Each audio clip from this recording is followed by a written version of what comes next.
Salut Sandrine, merci de m'avoir laissé te filmer là pour faire un petit retour. Donc on est sur du mixte à l'entraînement.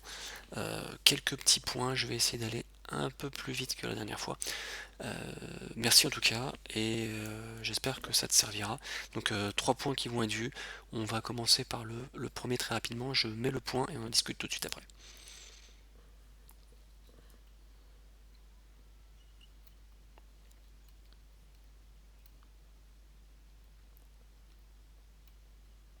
Ok, donc du coup sur ce point là, on va voir, hop, voilà.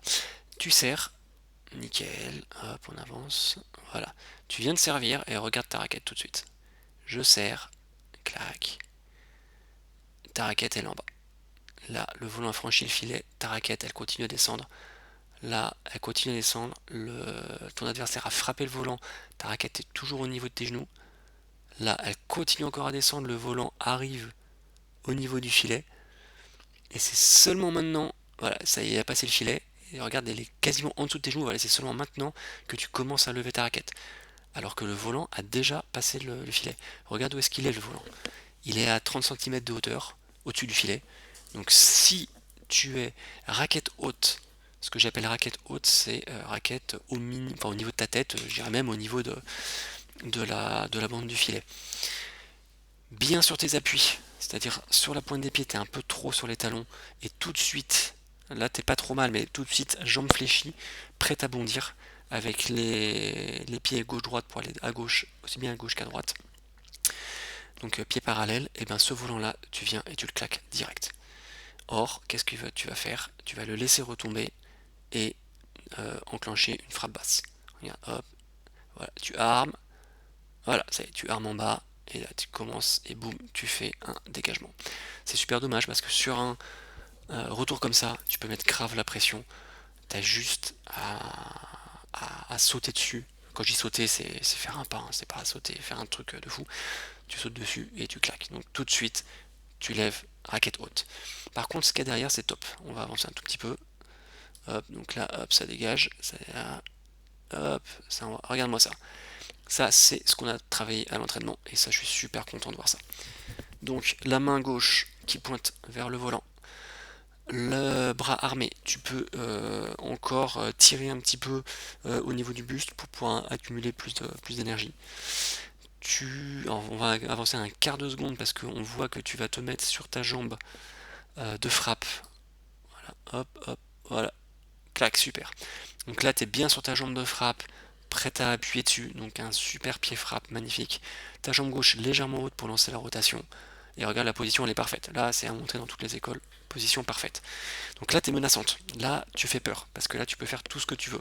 Tu peux frapper, tu peux dégager, tu peux amortir, tu peux feinter, tu peux faire tout ce que tu veux. Donc ça, c'est top. Et pourtant, on va voir, si j'avance encore un tout petit peu. Allez, t'es en galère. Alors pourquoi? Alors que je viens de te faire que des compliments en disant que c'était top. Tu vois, t'es en galère et tu tapes bien derrière toi. Et bah tout simplement, je viens de lire parce que tu frappes le volant derrière. En fait, ta position est top pour frapper devant toi. Et là, tu frappes derrière toi. Donc pourquoi est-ce que tu frappes derrière toi? Peut-être parce que tu étais en retard. Alors, on va revenir. Et je vais mettre voilà, je vais mettre en vitesse normale. 1, 2, 3, 4. 4 petits pas, honnêtement, tranquille. T'étais pas en mode ultra rapide. En fait, t'as large le temps de faire même moins de pas si tu veux, mais surtout sur ces 4 pas, en faire au moins un beaucoup plus grand, parce qu'ils sont tout petits tes pas. Donc tu peux faire des pas beaucoup plus grands. À la limite, si tu fais moins de pas, ce sera encore plus efficace, ce sera plus rapide, mais ça c'est comme tu veux, pour te retrouver derrière le volant et pouvoir avancer dans le volant. Parce que regarde ce qui se passe derrière. C'est que juste après ta frappe, hop, tu vois, juste après ta frappe, bam, tu recules encore. Et là, tu galères pour repartir devant. Et tu perds énormément de temps. Ce temps-là, de toute façon, tu vas devoir l'avoir hein, pour devoir repartir vers l'avant. Si tu l'avais fait un peu avant, en poussant un peu plus fort pour reculer, tu aurais frappé en avançant, tu aurais avoir beaucoup plus de puissance, pour être encore plus menaçante pour tes adversaires, et tu serais déjà replacé, prête pour le coup d'après. Voilà, donc super la position, mais pense à frapper le volant devant, à te forcer à faire le pas de plus. Dans la précédente vidéo que je vous ai faite, je sais pas si tu as vu Tom Jikel, il accepte de sortir du terrain pour pouvoir frapper en avançant. Et il n'hésite pas.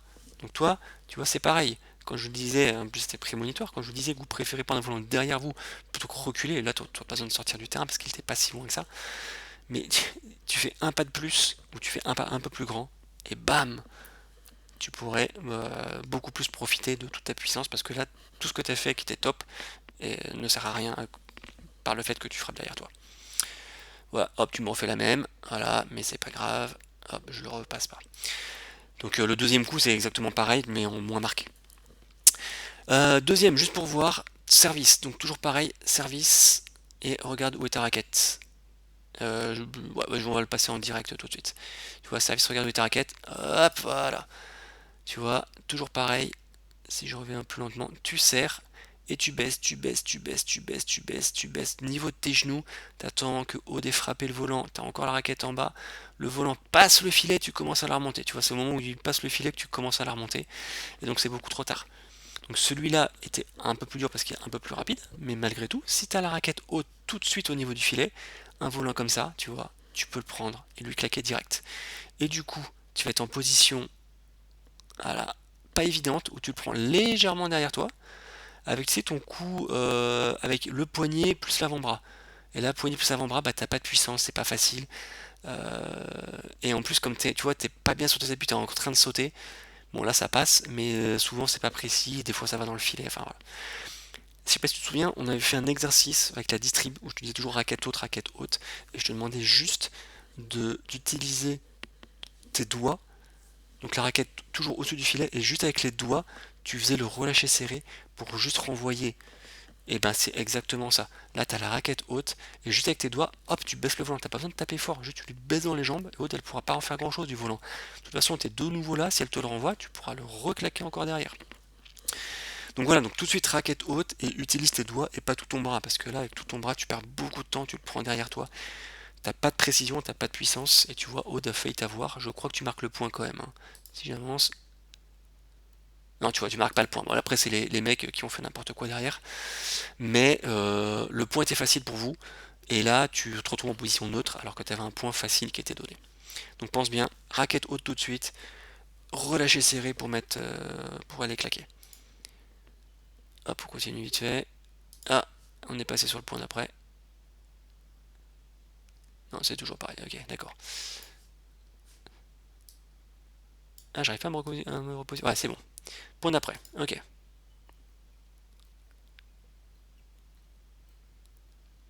Super. Alors là, bon, je vais passer très vite, hein, parce que toujours pareil. Voilà, toujours pareil. Hop, tu serres, regarde ta raquette, elle baisse. Elle baisse dans les genoux, elle est même en dessous du genou là. Bon là pour le coup celui-là tu pouvais pas le prendre, hein. Là il est haut, il est rapide, celui-là tu pouvais pas le prendre. Mais bon, si tu mets la raquette haute, en fait, tu fais peur à ton adversaire et tu le forces à passer au-dessus de toi. Là, il peut faire ce qu'il veut. Il peut aller droit, il peut aller juste rasant du filet, parce que tu es absolument pas menaçante quand tu es comme ça. Tu vois, ici, tu es absolument pas menaçante. Si tu as la raquette au niveau du filet, voire au-dessus du filet, il se dit ah mince, elle peut m'intercepter. Donc il faut que je lève beaucoup plus. Si tu lèves beaucoup plus, ce sera beaucoup plus facile pour ton partenaire qui est derrière. Parce qu'il y aura des trajectoires qui seront montantes, il aura le temps de voir le volant, il aura le temps d'analyser où sont les adversaires, et il aura le temps du coup de pouvoir choisir ses coups. Donc, tu facilites la vie de ton partenaire en levant et en te montrant, même si tu peux pas l'avoir, ça facilite la vie pour ton partenaire. Voilà. Et là, ce que j'ai trouvé excellent, c'est que regarde ce que tu nous fais derrière. Hop, hop, hop, voilà, ça lève. Et là, ah, là tu vas te prendre un cachou. Là, c'est évident, hein, le mec il tape, et là il va te mettre un bon gros cachou. Et c'est le moment d'avoir la raquette basse, parce que quand tu défends à raquette basse, au niveau des genoux, ou au niveau de la taille au minimum, mais au niveau des genoux. Et là, tu défends raquette haute. Alors, c'est pas logique. Faut que tu me fasses l'inverse. Tu défends raquette basse, et par contre, quand tu es à l'attaque au filet, raquette haute. Bon, là, il rate de toute façon, donc. Mais sinon, voilà, ok. Donc, positionnement de raquette, pense bien à ça, et ça aide en plus énormément ton partenaire. Je vais aller vite sur ceux d'après, ils sont marrants. Je te laisse regarder, tu me dis ce que tu en penses. Ah, ils sont beaux. Alors, j'espère que tu as vu. Eh ben, je pense que je me suis arrêté. Hop, je te le remets. Donc là, hop, ça sert, machin, tout ça, tranquille. Regarde-moi ça. Hop, tu regardes bien derrière là. Là, tu vois pas du tout ce que font tes adversaires. Et si on continue, hop, ça continue, hop, ça renvoie haut, et regarde-moi ça. Ah, elle est belle hein, cette image. Alors là, tu es quasiment complètement retourné. Bah, le problème de ça, c'est que tu es out pendant au moins un coup, voire deux, le temps que tu te remettes dedans. Parce que le temps que tu retournes ta tête, Maxime il aura déjà frappé, le volant sera déjà dans les... pour ton adversaire, l'adversaire aura quasiment renvoyé le volant quand tu vas retourner ta tête, et donc du coup tu seras forcément prise de vitesse. Donc fais confiance à ton partenaire, regarde pas ce qu'il fait, regarde ce que font tes adversaires. Par exemple, là, imaginons qu'il se matche sur Aude, ou qu'il fasse un amorti devant Aude, voilà, on va prendre le coup simple, il fait un amorti devant Aude. Ben, Aude, qu'est-ce qu'elle va faire? Elle va aller le chercher. Donc si tu regardes tes adversaires, regarde lequel réagit. Tu vois que c'est Aude qui réagit, et ben tu sais que le volant va aller vers elle. Tu vois qu'elle est en train d'avancer, et ben fais l'effet miroir. Cherche pas, tu sais que ça va arriver devant du coup, et ben tu te mets devant, tu vas devant elle, tu lèves la raquette et tu lui dis vas-y, essaye de contre-amortir et je vais te claquer. Donc du coup tu vas la forcer à relever pour garder l'attaque et que ton partenaire puisse continuer à attaquer, se matcher, amortir, faire un petit peu ce qu'il veut. Ok? Donc tu retournes pas, regarde ce que font tes adversaires. Voilà, hop. Je t'en mets un petit deuxième parce qu'il est magnifique. Ah, et elle est beau celui-là. Bon, par contre, derrière, tu gères. Hop, je te le remets juste au ralenti une seconde. Voilà. Ah, il est quand même beau celui-là, hein. Là, je peux te dire que tu menaces absolument pas ton adversaire en étant comme ça, hein. Ok?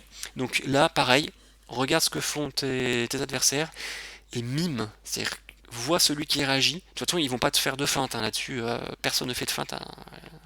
Donc, vois celui qui réagit et va vers celui qui réagit. Voilà. Si tu vois que ça commence à reculer, tu vois, par exemple, Aude elle se met à reculer vraiment parce qu'il y a eu un dégagement, bah, tu vois qu'elle recule. Bah, donc du coup, toi tu recules aussi, tranquille, tu te remets en défense parce que ça risque d'attaquer. Ok? Fais exactement pareil. Par contre, juste magnifique ce que tu as fait là. Hop! Beau petit saut, hop, tu viens claquer, et là tu claques. Voilà, super. Bon, après, on va pas. Mais le geste est beau, magnifique, bravo. Ça, garde-le, c'est top. Alors, là, on passe sur la troisième partie. La troisième partie, c'est plus la partie tactique. Je te laisse regarder juste le point. Voilà, là, on te sent perdu sur le terrain. Pourquoi? Je reprends. Hop, début du point. Voilà, hop. Donc là, tu serres. Bon, on parle pas de la raquette, hein, raquette haute toujours, mais ça, c'est pas le souci. Donc là, Aude, elle va faire quoi? Elle va jouer droit. Ok, donc toi tu le vois, tu commences à te décaler vraiment vers le côté droit, donc pour toi ton côté à droite. Maxime, qu'est-ce qu'il va faire? Donc là tu peux pas le prendre, ça va haut, ça va vite, c'est pas à toi de le prendre, très bien. Ton partenaire, le coup le plus simple qu'il va faire là-dessus, les gens ne sont pas fixés, il va jouer droit aussi. Donc, qu'est-ce que toi tu peux faire? Bah, tu peux venir devant et interdire la ligne. Et moi c'est ce que j'ai l'impression que tu fais. Là tu vois, tu te déplaces pour aller prendre la ligne. Attends, hop, tu vois, tu te déplaces pour prendre la ligne, et puis là, hop, je sais pas pourquoi, tu dis, ah bah j'arrête. Hop, et tu dis, et du coup tu commences à retourner. Ah, attends, c'est assez fort parce que là tu dis, tu vois, hop, ah bah j'arrête, je me reviens en croisée, ah bah non finalement, je retourne vers la ligne, et puis bah du coup bah Aude bah, va te croiser, et elle te prend complètement à contre-pied, et puis du coup, voilà, tu vois le volant. Donc là en fait ce qui s'est passé, tu as eu un volant droit, un volant croisé, et tu pouvais prendre ni l'un ni l'autre. Ça veut dire quoi? Ça veut dire que tu couvres rien en fait. Tu couvres ni le droit ni le croisé. Qu'est-ce que tu couvres? Tu couvres la zone centrale en fait. Tu piétines au milieu. Le problème c'est que le badminton, aussi bien en double que en mixte, bah alors encore plus en mixte parce que là c'est un peu spécialisé avec la fille devant, mais en double c'est pareil, un double dame, double homme c'est pareil quand tu es en position d'attaque. Celui qui est devant, s'il piétine au milieu, il ne sert à rien.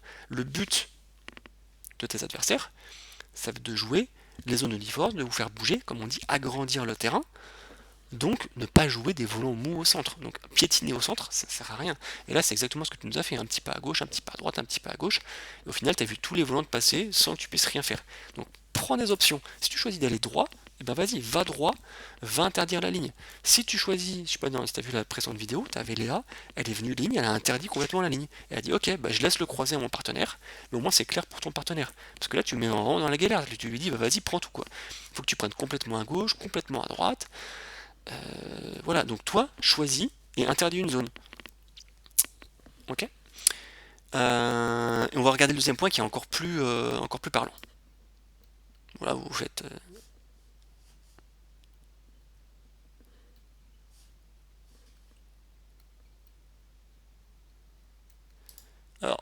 je vais revenir parce qu'en fait, je pensais avoir inversé les deux points. Je voulais juste parler de ce qu'avait fait Aude en fait, avant, sur ce point-là. Tu vois, Aude, ce qu'elle a fait, elle allait droit. Là, elle reste ligne, elle pourrait être plus menaçante encore. Elle pourrait avoir la raquette haute, être un poil plus sur la ligne, voilà. Mais bon, c'est bien ce qu'elle fait. Elle reste ligne. Ensuite, elle choisit de croiser et tu vois tout de suite, elle fonce. Tu vois, elle n'est pas restée au milieu.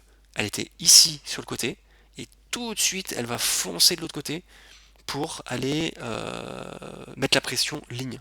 Voilà, elle a choisi de prendre la ligne et bam. Et tu vois, elle met la pression, elle est active et elle fait le point. Tu vois la différence entre les deux? Entre celui qui va piétiner au milieu et qui va servir à rien parce qu'il couvre rien, et celui qui est actif et qui se dit vas-y, je me mets ligne et je prends la ligne. Et au moins ton partenaire, lui, après, il peut s'adapter facilement. Tu as le droit de prendre un autre choix, hein. Tu peux choisir de prendre le croisé, à ce moment-là, va jusqu'au bout. Ok? Voilà, c'était juste pour finir sur ce point-là, parce que l'autre point est très intéressant, parce que ça va être le cas inverse. Donc là, hop, tranquille, voilà, ça joue au fond. Hop, tu t'es reculé, et voilà, et bam. Bon, là, ça sort, normalement, c'était censé... Ah mince, c'est reparti au début. Hop, donc je me repositionne. Ok. Donc qu'est-ce qui se passe là? Tout simple. Donc là, ça serre, ok, tranquille. Hop, tu vas lever. Non, c'est... voilà, Aude va lever. Et là, tu te dis quoi? Tu te dis, ah bah tiens, ça lève, droit, mais court. Donc du coup, qu'est-ce que je fais? Bah, je laisse mon partenaire avancer, mettre la pression, et moi, je vais me reculer en croisée. Moi, je dis, excellente décision. Regarde Maxime, hop, il avance, il met la pression, il attaque, voilà. Et là, tu recules en croisée. Bah super. Ça veut dire quoi? Ça veut dire que tu laisses ton partenaire prendre, avancer dans le terrain et prendre toute cette partie-là pour continuer à mettre la pression. Top. Mais qu'est-ce que fait l'adversaire? Bon, là, après son attaque n'est pas géniale parce qu'elle est vraiment sur l'adversaire. Mais passons là-dessus. Qu'est-ce que fait ton adversaire? Il va jouer haut et long croisé. Ah bah ouais, mais tiens, toi t'avais reculé en croisé. Pourquoi tu le prends pas? Là, tu vois, tu laisses Maxime le prendre. Et regarde comment tu le mets en galère. T'as vu le fente qu'il est obligé de faire pour aller le chercher? Et forcément, du coup, il fait un coup pourri. Et bam, bon, Aude le met dehors, mais normalement, bam, ça fait point direct. En fait, là, tu dis à ton partenaire, vas-y, fonce devant, prends devant, regarde, là, hop, je suis en train de reculer, je suis en train de reculer. Donc en faisant ça, tu dis, tout ce qui va être devant, droit, moi je vais pas y aller, parce que je te laisse avancer dedans. Mais du coup, ça veut dire quoi?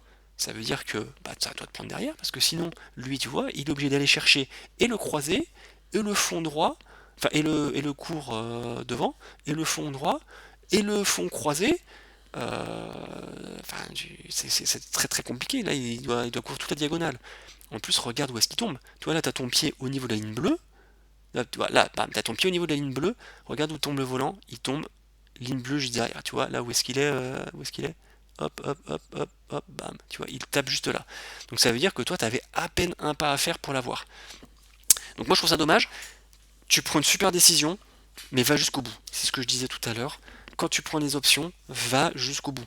Donc si tu es recul en croisé et que tu laisses ton partenaire avancer et mettre la pression, très bien. Mais aie confiance en toi, va jusqu'au bout. À ce moment-là, le croisé il remonte, et ben tu le prends et tu pourras retourner au tour d'après. Si on t'a bien fait comme on a dit au début, tu frappes en avançant dans le volant, et ben tu pourras remonter tout de suite vers le filet et retourner pour que ton partenaire puisse repasser derrière. Pas de souci. Ok? Ton autre choix, c'était de dire, bah, je continue à mettre la pression, là, quand tu étais ici, hop, je continue à mettre la pression devant, là, je recule pas en croisé, je continue à mettre la pression devant, et je te laisse prendre derrière si ça tourne, si ça retombe derrière. Pourquoi pas? Moi, je trouvais que ton choix de reculer était très bon, mais à ce moment-là, va jusqu'au bout. Juste ça. Ok? Bah, on arrive au bout de la vidéo, hop, c'est fini. Voilà. J'espère que ça t'a servi. Donc en résumé très vite, les trois petits points. Le premier, dès que tu as servi, raquette haute, mais ça c'est en général dès que tu es devant. Mais quand tu as servi, là c'est le moment où tu dois vraiment y penser parce qu'il y a plein de points que tu peux faire en allant claquer. Le deuxième, te retourne pas. Parce que là tu perds un temps monstrueux et t'es plus dans le point pendant au moins un coup, voire deux coups. Donc te retourne pas. Et le troisième, prends des options. Et quand t'en prends, donc reste pas au milieu à piétiner, mais prends les options, je vais ligne, je vais croiser, voilà. Et quand tu les prends, va jusqu'au bout. C'est-à-dire si je mets la pression devant, et ben je mets la pression devant. C'est pas grave si le volant n'est pas là. Au moins, tu forces le jeu, tu forces l'adversaire à. Tu forces les coups de l'adversaire. Parce que sinon, tu laisses l'adversaire faire ce qu'il veut. T'as bien vu sur le coup où t'étais ni en droit ni en croisé. L'adversaire fait ce qu'il veut, t'as l'impression de servir à rien.